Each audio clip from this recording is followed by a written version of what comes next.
the emperor? Is he just some jerk, a-hole dude that wants to control the rest of us and be all aggro and difficult? He's actually someone really, really fascinating from history, and we are going to get into it, and this might change the way you see the emperor. Let's start off with the emperor most of us know and love. This is from the Rider-Waite-Smith deck, and Arthur Waite says thusly about the emperor: stability, power, protection, realization, a great person, aid, reason, conviction, authority, and will. The emperor's meaning has maintained stability over time, unlike a lot of other cards.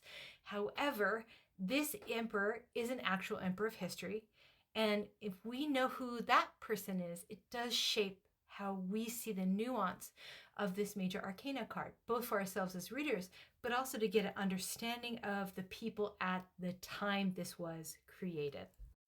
This is the earliest known woodcut art of the Marseille. This is dated to the 1500s.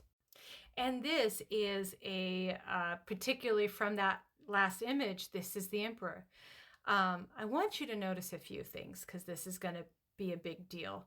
Look at the coat of arms that he's holding.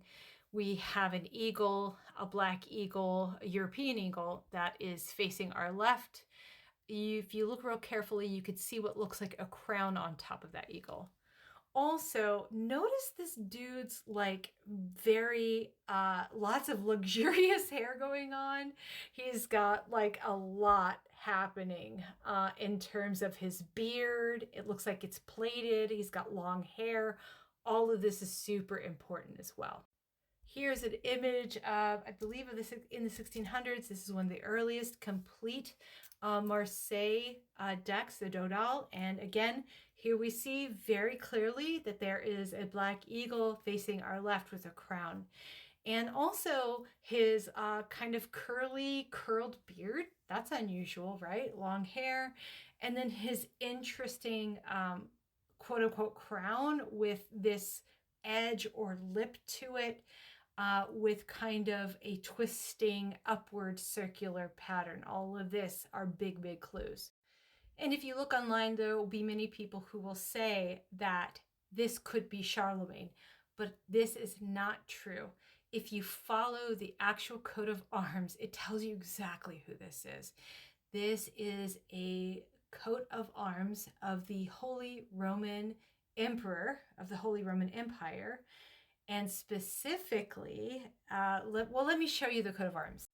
Looks kind of like it, right? Well, there was only one man in history that we know of that had this exact crown over the eagle, and it's just one eagle, and that is Sigismund. Let me show you Sigismund. This is Sigismund. He was the Holy Roman Emperor. Most particularly, that coat of arms was between 1433 and 1437. And he was known, he spoke 7 different languages. He was the king of like 8 other countries. Very, very chaotic, interesting time in Europe. But he was known for his love of Hungarian culture, which he had a long beard. He was known for long hair and wearing Hungarian style hats. He had characteristically abundant hair. This is what he was known for, and a bifurcated beard. In the 1400s to 1500s, the time of the Marseille, Sigismund would have been quite famous, even though he was kind of forgotten with time.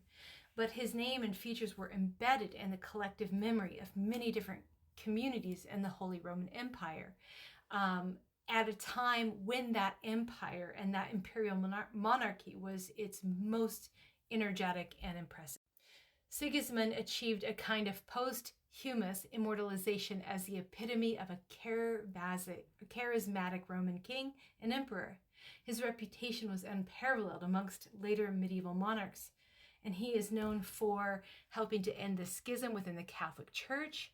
He worked to strengthen the authority of the emperor within the empire. He implemented various reforms, including improving the administration of justice. He played a role in negotiations leading to the Treaty of Canterbury, which sought to establish peace between England and France.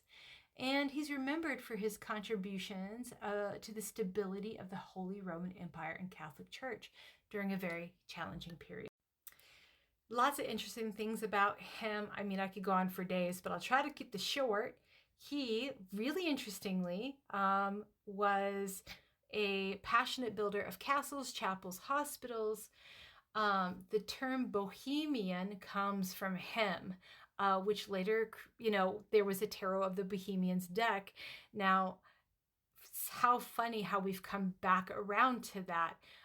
But this emperor was known as a king to provide safe travel and protection of the Roma who were often called Bohemians in his name, going through his lands. And most interestingly, he and his wife co-created the Empress, which I cannot wait to share her story with you, started the Order of the Dragon. This is a monarchical chivalric order fighting Christian enemies mostly in the Ottoman Empire. Fun fact, Vlad the Impaler, otherwise known to us as Dracul, took his name from this very same Order of the Dragon. So once we understand that this is a very popular, very well-liked, very charismatic, very interesting with his long flowing hair kind of guy, the emperor at the time, that we can add some other identifying details to our emperor, such as the creation of structure, having leadership capacity and vision, wisdom in how he ruled with a lot of grace and humility. He was known for his diplomacy. I mean, he was definitely a dynamic character, but he was trying to create a legacy, and he often had a very kind judgment about him. He wasn't just a war-thirsty or bloodthirsty warlord. And this is why he is not only the emperor, but Sigismund, the emperor of the Holy Roman Empire.